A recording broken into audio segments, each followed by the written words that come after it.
So for JLR, primarily the CGPA criteria was 6.5 plus CGPA. Overall, it was relevant only in the first round of selection, shortlisting के लिए.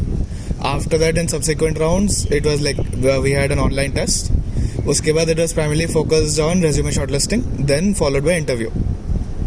So CGPA was a criteria only during application. After that, there was not much weightage given to CGPA. The role that we applied for was EV powertrain software. So this role was open only for circuital branches, that is electrical and electronics and communication engineering. BTech students only, because JLR has a criteria that they hire only from selected IITs. So only BTech was allowed from our college.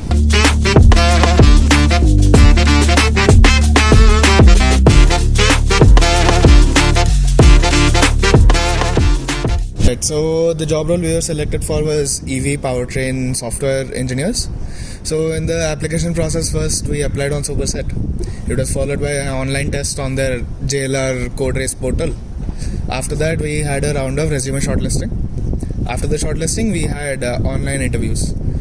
So yeah, that's for the process.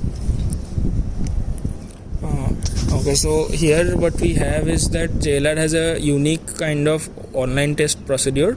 It has the online test will for this particular role will consist of two sections, that is aptitude and core circuital questions. Now the process is it has three difficulty levels of questions: easy, medium and hard. Easy will reward you with 1 marks, medium with 3 marks, and difficult questions for 5 marks. So you start with a medium question, and if you answer it correctly, then you move to a harder question, which they consider as like it will reward you 5 marks if you answer it correctly. And if you answer it wrong, then you move 1 level down. So basically here we have a large variety of marks scored by students, because for many students even the full marks will be different. So this will be for the OLT online test has this, and it has aptitude and circuital both.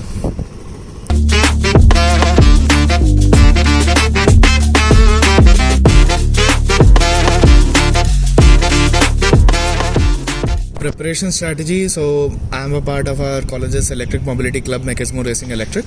So most of my preparation was done during the work in my club. We work on EV. We have made an EV this year. So in that process itself, I learned a lot about EVs, EV architecture. Got to explore MATLAB Simulink, which is widely used by JLR in their offices. So that gave me kind of an edge, because I already had exposure in the club. And for the OLT and other things, primarily just covering the syllabus up till the 5th semester should suffice in most cases for electrical and electronics. And aptitude is basically like IQ questions, which were not very hard. So that was for the preparation point. I was not part of any such clubs, but my preparation was mostly based on what we studied in our classes. So I would recommend focusing on the core concepts of electronics and electrical, with a bit more stress on control systems and power electronics.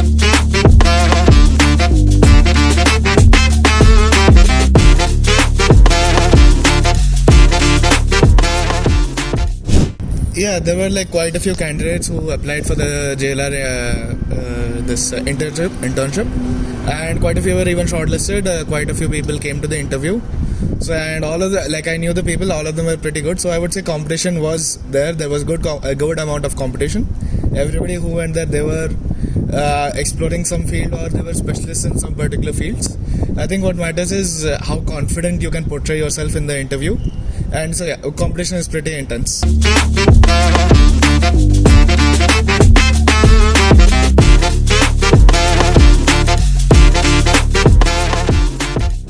If somebody secures an internship and they wish to go for a PPO, the primary thing that is the most important is the work ethic.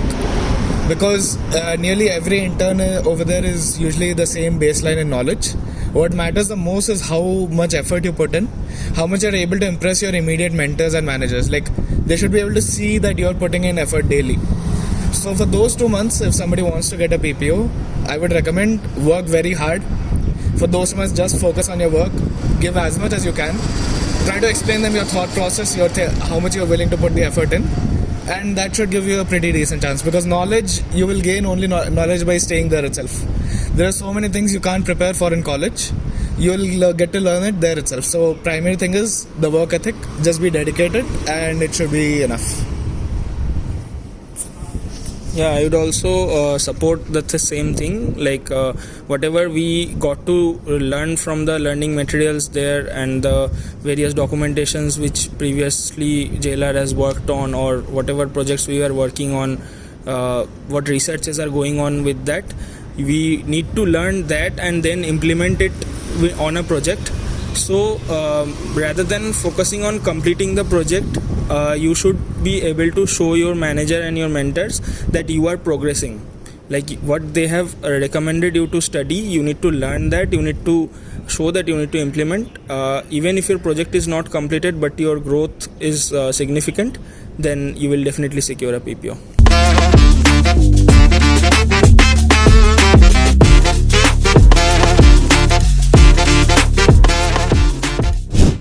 Okay, so during my interview at JLR, one of the main focuses they focused on was the projects.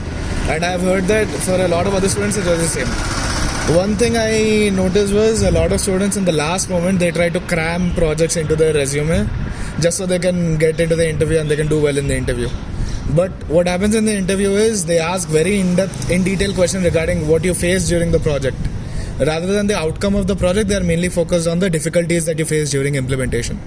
So instead of going about projects like that, initially choose a field you want to specialize in, whether that is core, non-core, anything. Choose your field and start building up projects. So those projects will later on help you a lot during the interview process and everything. And at that time you won't have any amount of tension ki I'll have to make a project just to apply for this internship, because you already will have projects at hand. One of the major mistakes that students commit is they sometimes target some specific companies. So rather than going specific to the companies, you should stick to the basics of the like core things which you need to learn.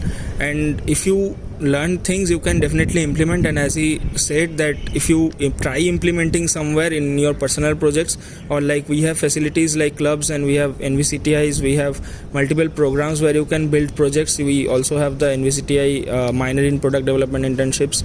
So you can, if you have innovative ideas, definitely try out those. Or even not innovative, you can try out some things which already have been done, and with guided videos and stuffs you can you can try building those. So that will definitely give you an edge.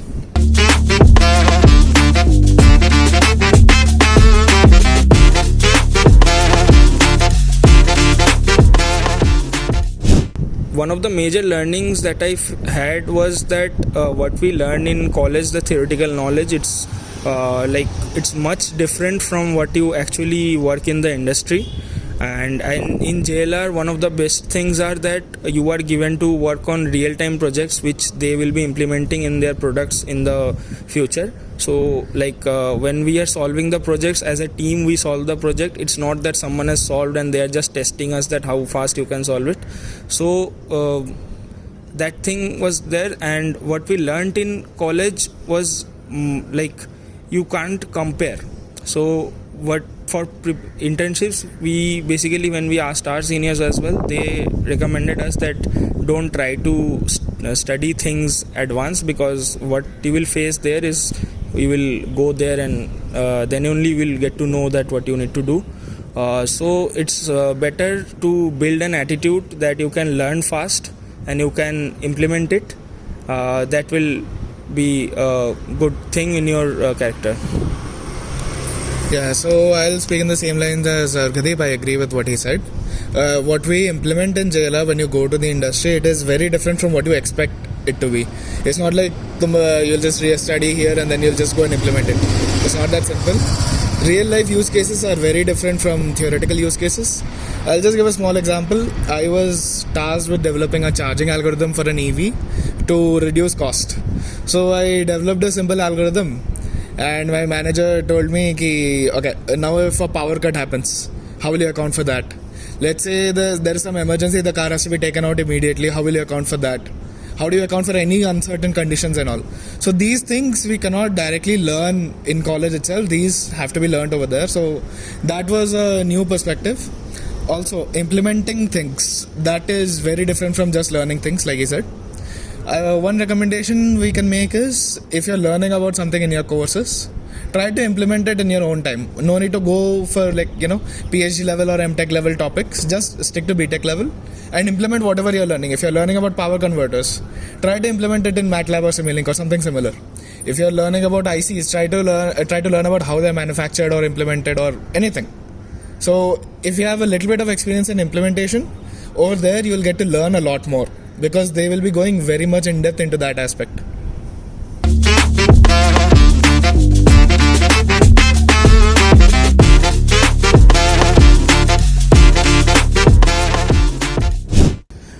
Okay, so my internship experience was definitely very challenging right from the day one. In the beginning we had our inductions, those were smooth, but when I got to know about the project, it was regarding embedded C programming. I knew how to code in C and I had prior coding experience, so I was confident. But when I got inside and started digging out, we had to study a lot of documentations, for the particular microcontroller I had a 5,000 page documentation. From there we need to extract things and then do, but these were also simpler, because out of those obviously you can't read that amount in 2 months. So I focused on the specific and selected some chapters which I had to study. So we have 8 weeks internship. So on my 7th week of internship, I discovered that in order to complete my project, I had to build another thing which was mentioned in some other chapter, which I didn't study much. So this was pointed out by my mentors, and then it became a very, I felt a bit underestimated that I didn't study, it was kind of, they blamed me that you didn't study, and I felt that I'll not get a PPO then. But my team was supportive. They gave me some time that read this chapter and come up with give us some at least the algorithm for the solution. Then when I went up them and I had another presentation regarding that, and then they let me document the things so that later on it can be implemented. So the team was very supportive at that point. And in JLR, every team you will get very supportive teams, so definitely interact with them and keep discussing things, whatever you learn, at least each day or once in 2 days you meet your mentors, and from yourself, you should, before they call you, you should approach them and you should discuss that today this was my progress and this is what I learned. So that gradual progress will definitely show that you are a team player and you want to grow. So if you can prove yourself that you can learn and you can grow fast, that will definitely help you clear the internship as well as clear the interview as well as secure the PPO later on.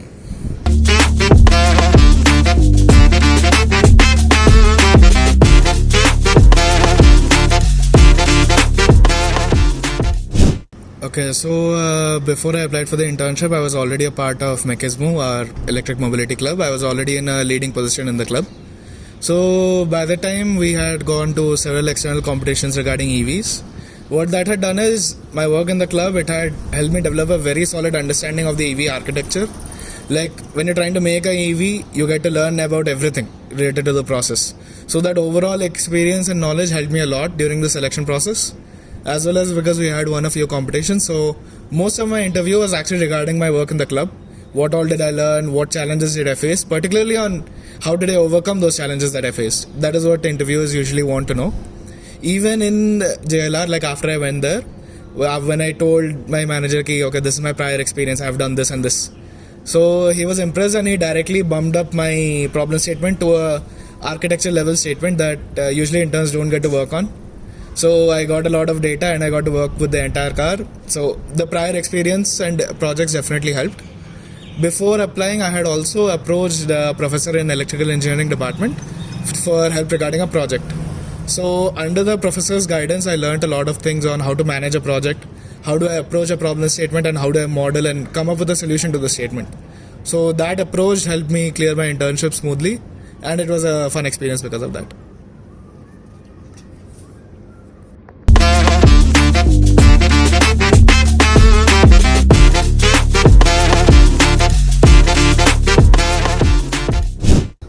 Similar internships, first thing I would say is don't neglect what is being taught in the classes. Focus on the core syllabus. Whatever is being taught specifically up to 5th semester is very good for applying to any internship in core domain. So focus on that, be thorough with the topics. If possible, try to learn some professional grade software like MATLAB Simulink, or try to learn coding in some microcontroller. Things like that if possible. You can ask professors for help. I had asked a professor for help, so try to get projects in that way. Mainly I would suggest is stick to the core syllabus and implement a few projects on the side. Yeah, I would also recommend the same, that focus on your basics and get your basics cleared from the classes that you attend. So you should not neglect those. Yeah, it is not a mandatory criteria, or it's not a very strict thing that 9+ CGPA students are only allowed or they are shortlisted.